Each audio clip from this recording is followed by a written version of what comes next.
Hey everyone, welcome to the third episode of Coffee Around the Globe, where I have the privilege of having a cup of coffee while having a basketball discussion with amazing people involved in the basketball community all around the globe. Today is going to be another great discussion, and I'm really glad that you're tuning in to hear this and to enjoy this great discussion. So today, we're going to have a special guest today, as always. And hey, Marco. We're going to have a special guest today, but not only is he just another person, another guest, but I'm very lucky because he is going to be a mentor to me. He has been for a mentor for me for a long time. He's been involved in the basketball community for a long time. And so this is going to be a very, very special interview discussion today. So let me give you a little brief discussion about who he is and all that jazz. So he's a missionary. He's been a high school principal, basketball maniac for many years. He's lived in 4 different countries so far. A couple of them he'll talk about where he was involved in being a missionary at. And one of them was the U.S. So he's not American, but he's been living in Germany since he's grown up there, and many other places too. Glad that people are tuning in. Glad to see y'all. Glad that you're able to take some time out. But above all else, this guy, he's been involved in Newsleaf's basketball director. As a camp director, team host, director of NRB Europe. He's been involved in everything. Basketball mentor for in the professional world, game day manager, assistant coach, announcer.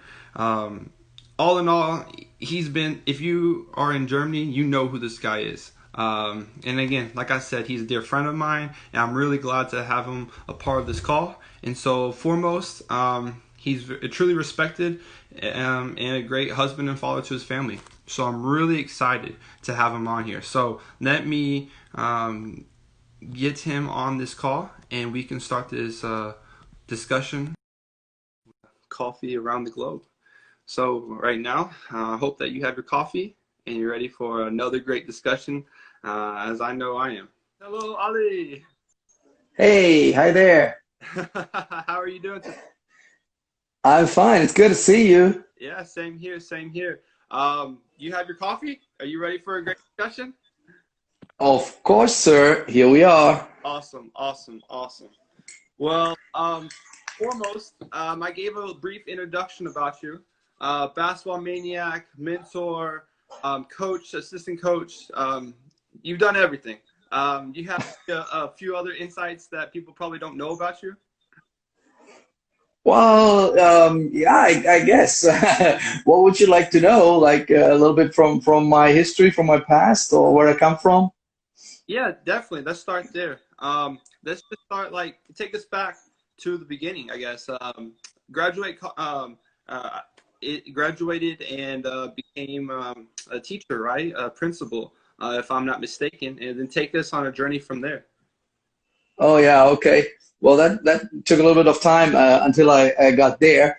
After I finished German high school, we call it Gymnasium, has nothing to do with gymnasium. Went to college, became a teacher, but realized I don't want to be a teacher like from the first day. So wanted to do something else. Did several other jobs, and then ended up going into missions. Lived in Kenya for a while, lived in Somalia for a while. And then when I came back, decided, okay, now I feel like mature enough to become a teacher, so to say. Started at a school, and 6 years later, became second principal at that school. Oh, wow. So yeah, that's where I went. Then, so I was at that school for 13 years. Then I left school, quit school, which is pretty unusual in Germany because here you're a civil servant. Mm-hmm. So you have all the security and everything, and almost no one does it. Mm-hmm. But I decided to do it. Started working with SRS, which is a sports missions organization, for 6 years. Okay. And now I'm about to quit there and go back, and I will become principal of a Christian school. Okay, wow. Yeah, that's definitely a lot to get into. I have a lot of questions. Excuse me. Yes. But yeah, I mean, every transition you've made, it wasn't just, woke up one day and was like, yep, let's do it. I mean, it takes a lot to live in another country, right? So a lot of trust, a lot of faith. And so maybe kind of take us back to the first place that you lived in. It was in Kenya, right? That's right. Where you decided to. Why? You had a good job, right? A civil worker. What brought about that? Yeah, it's true. It's been kind of weird, and I know it sounds weird, but I kind of always knew that God wants me to be a missionary one day and to be a missionary to Africa. So even when I got to know my wife, I'm now married almost 25 years. Wow. When I got to know my wife, I told her, if you marry me, we will live in Africa one day. I didn't know Kenya, but I knew it's going to be Africa. So she was like, yeah, okay, you keep talking. She didn't really take me serious, but I kind of knew it. So the church we attended in Hanover, Germany at that time, they were in this very, very close connection to a German missionary over in Kenya. Okay. So we happened to lead a team of 6 people there in 1997. And right from the beginning, like even on the way from the airport to where the missionary lived, we started talking about what we would do there once we get there and live there. Oh, wow. Right. It was crazy. Right, just absolutely crazy, a God thing. And so, yeah, that was in August 97. And in February 98, we went to Kenya for 1 year. Oh, wow. Almost a year, yeah. That was a good time there, right? It was great. It was awesome. We traveled a lot. It was like a traveling ministry of an evangelist, a German evangelist, and I was responsible for administration and for the follow-up seminars. And my wife, who's a physical therapist, was working in a mission clinic, working with children who had got free surgeries, for example, for clump feet and stuff like that, and then teaching them how to walk again. And it was just an amazing experience, also with the whole cultural background, getting to know this, and it just gives you a completely different worldview, which lasts up until today, I think. I wouldn't see a lot of things the way I see them now had I not been traveling to Kenya and other countries. Yeah, definitely. You definitely have a lot of cultural experience in a lot of different places. After you got back, you said you went back into teaching, right? You felt more mature. But you didn't stay there for long either. You felt God calling you again to the mission field per se, but more into sports, right? Were you always, let's say, a basketball player growing up, basketball coach? How did God just kind of turn you around, turn you right, turn you left, and go into the finish?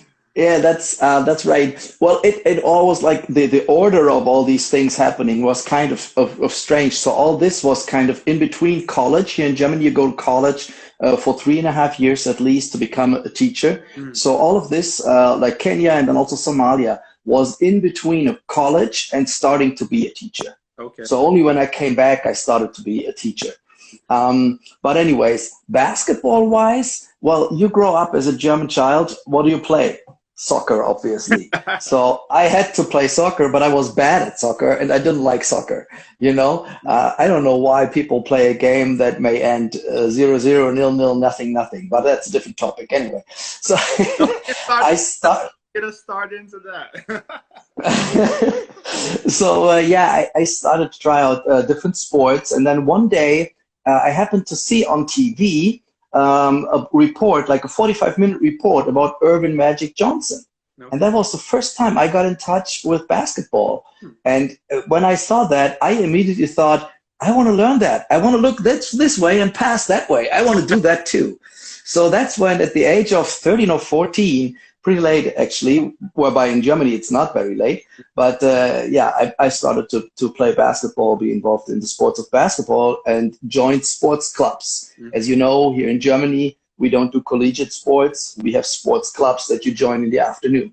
So that's what I did, and that's how I started to become involved. And then it kind of evolved that later on I started coaching youth teams. I ran a college team, like that was just like more free time thing, not really collegiate sports the way you would know it. Right. Got in touch with a professional team here in Hanover when they started, and the owners were guys that I had played against when I was a teenager. They were good enough that they later on went to college in the States. So they had always kicked my butt and the butt of my team. But I said, if you guys start a professional team here in Hanover, I want to be part of it. Mm-hmm. And it didn't matter to me what to do, but they offered me, like almost right away, they offered me the job of a game day manager. Okay. And that's how I started to be involved with professional basketball. Okay. Wow. Yeah, that's from not growing up really so much playing basketball, right, to becoming in the professional scene per se. Yeah. Wow, that definitely is only something that God can do. So, with being involved in the professional scene, have you enjoyed it? Did you really love what you were doing? And maybe talk a little bit more about exactly like what your duties were, or are. Mm-hmm. You said also that you kind of worked also with SRS, right? More so with the ministry part and not just at the professional part, even though for us it's combined, right? Right. But, yeah, maybe share a little bit about what that looks like day to day, week to week life. Okay. Well, first of all, I loved it from the first minute, and I still do. Whatever I did with basketball, and I always said I'm ready to do everything in basketball that's needed. I just love doing it, except for refereeing. I have such a high. I mean, I really hold them on a high esteem, these guys, but I don't want to do it. I definitely don't. Everything else I'm ready to do in basketball. Respect for them.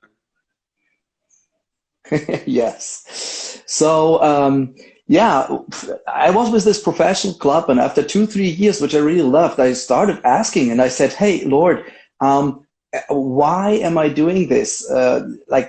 What's the reason for this? It's fun, but why should I do it? And when I started asking that, the owners one day approached me and said, we've just hired a new assistant coach, and that guy is such a crazy Christian, just like you are. And I was like, oh, whoa.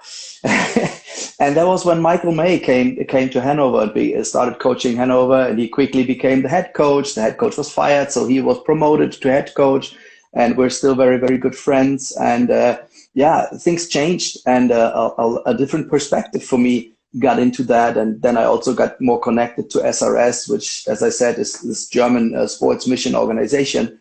And I started to understand more what I, as a Christian, can do in sports, / what sports can open doors also to just love on people and spread the gospel the way it's supposed to be. So that was great. And so I started coaching again. I was like unofficially assistant coach for professional teams. I don't know. I was game day manager. I started announcing. I was commentating national team games for internet TV, different things up until today. And then I also started being involved with a very special type of basketball. I don't know if I should mention this at this point. Go ahead.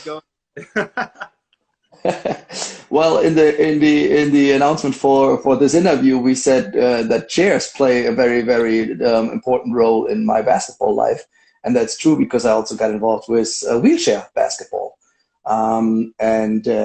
One thing is that we as SRS had the chance to host the German national team in our facilities. We have like a sports hotel with a sports park attached, so we hosted them and other professional teams several times. But I also got in touch with our local team here in Hanover, which plays for the highest league, like the NBA of wheelchair basketball, if you want to say so, here in Germany. I got involved with them, started announcing for them, became vice chairman of the club, and ended up being sports mentor there. And last year, sports mentor, game day manager, helped coaching a little bit here and there. And we ended up being third in the German championship, which was the biggest success of the club ever. And It was an honor for me to be a part of that season and to experience that, obviously. Although it ended not in a very nice way, as we all know, due to Corona. Before we started the playoffs, the season ended. So because we had been third in the regular season, we had been announced third of the German championship. you just keep saying all these roles that you had, right? And all these jobs. How did you have time for it all? Well, that's actually a good question. I think looking back at it, I sometimes look at it a little bit from a different perspective, and I say I sometimes did too much. I almost burned out. I didn't take good care of myself. I didn't take good care of my marriage sometimes, of my family. And I really did too much. And it's like a warning that I want to also give to others. Yes, it's great to be involved, and it's great to do stuff in sports. It's greater to do stuff for the Lord, but we got to watch ourselves that we get our breaks. And I sometimes didn't. Yeah. You like to be able to introduce people, be at the basketball games, you know. Yeah, share. What's your favorite job? Okay. Very quick, one side note. I got to do this. Hi, Haley. It's great you're watching. I saw your comments. Okay. It's really a good question, and it's very, very difficult for me to answer that question because everything had its time. It's like I loved announcing when I was most involved in that. I loved coaching youth teams when I was most involved in that. I loved being a game day manager for various clubs. It was amazing. I loved being involved with professional athletes, traveling with them, and you know, whatever. It's everything about it. It's just the sport and the people in general. And everything at its specific time was just amazing. Okay, yeah. Can't have, I mean, they all sound great. You know, anyone would be willing to do all those things. But another job, I guess, we just keep adding to your resume, right? Is that you were involved in youthbasketball, you know, organization that I'm involved in as the European director. But were one of the directors for the European side of youthbasketball. How did you get involved with youthbasketball? I mean, I've known you for a while now, and how did you get involved? What have you been doing? Share everyone why we love you. Oh, wow. Okay. Well, thanks. Youthbasketball is amazing. And when Michael May came to Hanover, that coach of the professional team, he was involved with youthbasketball. So he quickly introduced me to youthbasketball, and we started doing basketball camps in Hanover / later on in my town of Wunstorf, which is just like 20 miles or so away from Hanover. So first I started to be like a camp host, and then we started hosting teams. My family and I were blessed with a rather big house, so we hosted the complete team in our house, which was almost always an amazing mess. We loved it, and it was just a great time. And then I realized that there are so many camps over here in Germany and all over Europe of news release basketball, but there is no entity, no organization behind it over here in Europe to help News Release USA, so to say, with the logistics and everything over here. So I offered to start a nonprofit organization, which we've done, and called it News Release Basketball Europe, just to help with logistics, raising funds, helping organizing travels, have the camp hosts meet once a year so that they can share their experiences and ask each other questions and help each other to improve on the camps. And whatever needed to be done. Became friends with Steve Sørensen. Started visiting each other. I've been in his house several times. He has been here plenty of times. And that's how I got involved with that. Okay. Yeah. I mean, you've been able to not only be involved, but to meet way more people than I have ever been even thought of before joining Youth Basketball, right? Being able to meet people from America, many players. Youth Basketball brings over 40, 50 players every summer. You meet a handful of those people. And you even mentioned Haley in the comments, right? She's one of the women players that came over here. But of all the players that you've been able to meet and kind of, welcome there to Germany, it's been a big role of yours, not just for News Release, but also for SRS and also your life, right? Just building those relationships, caring for those people, for those players. One could say being a mentor, right? Have you really ever thought about or really seen yourself just going the role of being a mentor? I know being involved with ministry, that's a big one, building relationships, right?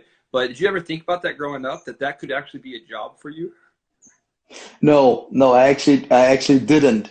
And then there we were, like when I started with SRS, I was even like employed as a mentor or the leader of our chaplains. And then with News Release Basketball, what you just described is exactly what I tried to do. I tried to mentor the players that happened to end up here somewhere, like for a camp, or then we also hosted the showcase team of the players who tried to get contracts over here. And then with my connections to various clubs, I tried to find a spot for them.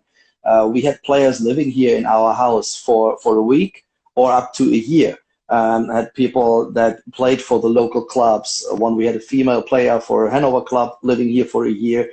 Then we had a male player here for 1 year. We had someone here for 3 months or so, just like in between, trying to find. And I tried to pour in them. I tried to, invest in them, answer questions, just be there and just help. And this way, I think I'm the one who was blessed the most by it, because doing all of this, I learned so much and I got so many good friends. One of those great close friends I'm just talking to right now. And it's just amazing how blessed I was by the things that I was allowed to do. You said that I was blessing a lot of people. At the same time, I was blessed by each and every one that came across. Definitely. Is there like a program, or was it just something that you kind of just loved on them and just seeing where that went? Or did you know, okay, go to this game, okay, we're gonna talk on this week on the phone call? Did you have anything set up, or did you just like let it? When I started being involved with professional teams over here in Germany, now for the people who don't know that, saying professional team, it means sometimes on a very, very low level with a very low budget, yet they are trying to build a professional team.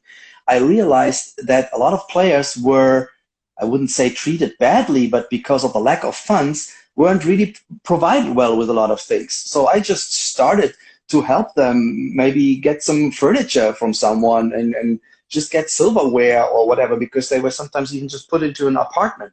And so that's how I got in touch with them. Then through Michael May and News Release Basketball, I started to understand the idea of pre-game chapels or athlete Bible studies, and just happened to start doing this. And then when I got closer to the SRS ministry, I realized, okay, there is something called sports mentoring, which is kind of like chaplaincy with a more holistic approach. And then I said, okay, for what I'm doing anyways, here I could get some like theoretical, fundamental knowledge and background for what I'm doing anyways. And that's how I got into it, got those teachings to become a sports mentor, which is a certification over here. And then that way I was asked to join them full time. So it all kind of developed by just doing where God had put me, and just doing what I felt was necessary. And I definitely messed up several times and learned a lot. Would you say that for those players out there in Europe or even worldwide, would you encourage someone to get a mentor, whether it be spiritual, whether it be life, whether it just be someone to talk to? Have you seen people say that this what they wanted, what they needed? What would you say? Yeah, definitely. I'm 100% sure it helps a lot. I mean, you go abroad, you'll be completely by yourself. You may be the only foreigner on your team. You are in a completely different cultural setting. If you are a believer, then you may have difficulties to find a church that feels like home to you, especially because they probably speak a different language. There may be much less believers there anyways. If you're not yet a believer, you will have even more problems finding a church, which you should do if you're not a believer, but it's going to be difficult for you to find one. Right. So there are so many things. So if you're planning to go abroad, really make sure you either find a good agent who is not only there to give you a job and then get a percentage of your salary. And there are a lot of sharks out there, unfortunately, but find someone who really cares for you, find someone who can really be a mentor, find a club who is also thinking and it does have that mindset, and not just we're hiring an American for a year and we'll pay him and he has to function. That won't work. You will get homesick, period. I know for myself, you've been a mentor for me, so I can just account on your side that it definitely helps. It helps someone just being overseas. And for my first year in Germany, I was the only American per se in the whole city, in the whole town. And so just having those weekly phone calls with you, being able to talk through things, being able to be culturally engaged in that country, I know it helped me a lot. And so definitely have to agree with you that a lot of basketball players, coaches, they just think about the agent side of getting the job, but you also have to decide and think about, okay, once you get that job, what's next? Because that really, a lot of cases, you either hold that contract or they send you home simply off of something that you may have said or may have done and didn't even realize it. That's just not the custom, right? Oh, absolutely. I have so many stories with that, but we won't get into that. But of all those great relationships that you've met with people probably you would never even dreamed of meeting with, right? You always kind of just share with them your faith, and that's the biggest reason or biggest why question of why you do things, right? And not just with basketball, but your whole life of traveling to being a missionary, even going back now to being a teacher. What have you seen God do in your life? I know that's kind of a big question, but maybe one or two things points that you can really see that God's taught you over all the years that you've been working for him.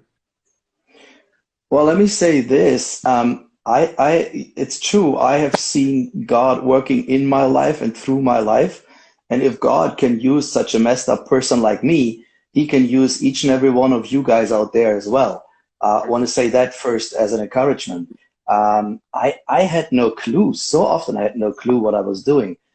So often I messed up, and then I saw the results, and what God was doing with this was just amazing. And for me and my wife, for us as a family, sharing the gospel was very often opening like our lives, opening our house, just be there. We all know this, it's more a walk than a talk, and the walk has to go together with the talk. So just looking at where the need is and then trying to meet the need as much as possible, and knowing that you will mess up, but God can do something with it. That's so amazing about our Lord. For sure, definitely. I'm right there with you. No one's perfect, least of them too. So at least you've been able to know that and also encourage people in that, right? Because as basketball players, especially professionals, if we are not making those points or making that criteria, we may be players may get sent home, or maybe the club may be happy with you. And so we're always striving to be perfect, right? However, we'll never reach perfection. And so then what do you fall back on? I mean, for myself and for many others, we fall back on Christ, and that's our identity, right? And so I think we can get wrapped up too much sometimes in making basketball our identity, but in reality, Christ is our identity. Yeah, you may struggle, and I'm not saying that it's not great to have those statistics or being able to play at a high level or whatever your dreams may be, right? However, what about afterwards? You know, we talked about getting a contract, and then what's after? Well, what's after basketball, right? And I think you've been able to share that, being an encourager, being a mentor, wherever you've been. If it's been Kenya, if it's being a teacher, working with SRS, News Youth Basketball. And so first, I just want to say thank you for that. Thanks for being able to be my mentor in a lot of areas, as well as being a blessing for others. But now you said something quite interesting earlier. You're going back into teaching, right? Or that's true. Yeah, it is kind of crazy. Well, I've been in the States for 1 year for SRS. And while we've been in the States, I've been there with my family. We've all been there, us four. And while we were there, SRS has been restructured. And when I came back, I realized that I had kind of fallen off the grid because, while we were gone, no one was sure how long the project in the US would go. It was possible that we would stay there like even forever, whatever. So no one had planned for me. So it was difficult to find my spot back at SRS. And also fundraising has always been a challenge over here in Germany. All this being said, and some other things on top, I finally realized I think the Lord wants me to do something new. And so I started looking around and everything. I also applied at several professional basketball clubs for management jobs and stuff like that. But finally ended up also saying, well, I have learned to be a teacher. I love being a teacher. I never left it because I didn't like it. I love working with children. So let me see what's possible. Now we only have very, very few Christian schools in Germany. So there's only 2 Christian schools here within reach for me without having to move. I applied at both of those schools and I got the chance to become part of the school leadership at both of those schools, and finally decided to go to a Christian high school where I will be the second principal for 1 year to kind of, start being involved and learning how things go at that school. And then after 1 year, I will take over the principal's job there, which is a great challenge and a great blessing. And I almost can't wait. I look forward to it so much. Awesome. Wow. That's great. I'm really happy for you, Ollie. I'm really excited for what the future holds. Who knows? The next you might become as an NBA coach, God's moved in your life a lot. So you never know, right? Well, I think that train is long gone. All right. Well, I really do appreciate it, Ollie, being part of this discussion. I know you have your coffee. I know it's towards the evening. Your family's probably going to be back now. But I just want to say thank you very much for being part of the call. Any advice you have for anyone pertaining to basketball, pertaining to faith? Last encouragement words for anyone that's watching this. Thank you for giving me that chance. Yes. Well, the one thing is, and I mean, people keep saying that, but I really mean it. Guys, put God first. Involve him in your plans. Ask him, is that really what you want me to do, or is it just what I have on my heart? The Lord knows what we have on our hearts, and the Lord also honors that, and it may be, the same thing as the Lord wants you to do, but maybe not. You got to check that out if you make plans for your life. That's the one thing. And if you pursue, like, for example, a professional career in sports, then it's not a distraction. It's just wise. Have a plan B. What if it doesn't work out? What if I maybe even get a contract, but then get injured? You have to have a plan B. All of this can be over so quickly. It's just wise to have a plan B. I think these are the things. And maybe thirdly, if you get the chance to travel, do it. It just broadens your view. And as you said before, it's the best way to get education is traveling. Period. Amen. You said it better than me. No.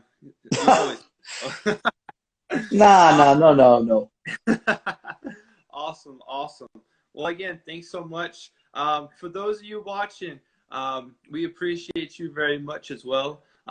Again, if you have any more questions or want just to know more information about the experience, about the behind the scenes, that Ollie has been able to do, mentoring, being involved with wheelchair basketball, talk to me, message me, Andrew Cummings. You can find me through Instagram and also Facebook, all those social media, and I can contact you with Ollie as well.